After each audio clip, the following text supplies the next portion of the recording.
వీడు వ్రతం చేసేటప్పుడు నవగ్రహాలను పూజ చేస్తారు, పంచలోక పాలకులను పూజ చేస్తారు, అష్ట దిక్పాలకులను పూజ చేస్తారు, ఊర్ధ్వాన్ని అలాగే భూమిని స్మరణం చేస్తారు.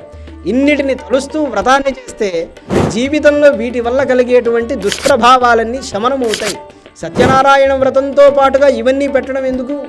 ఎందుకంటే సత్యమే కాలస్వరూపం కూడా. ఆ నారాయణుడు కాలస్వరూపుడు కదా. అట్లాంటి మహానుభావుణ్ణి మనకి కాలం అనుకూలం కావాలి అని మనం ప్రార్థన చేస్తున్నాం, దుఃఖశోకాలు తొలగాలని ప్రార్థిస్తున్నాం.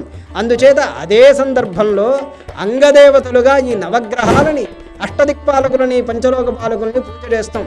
ఆ శాంతి ఈ శాంతి అంటూ పదే పదే తిరిగే బదులు సంవత్సరానికి కనీసం 2 సార్లైనా ఈ వ్రతం చేసుకోవాలి. ఒక్కసారి చేస్తే చాలన్నాడు కానీ మరీ మనమంత దరిద్రంలో కొట్టుమిట్టాడట్లేదు కనుక నేను ఈ మాట చెప్తున్నాను.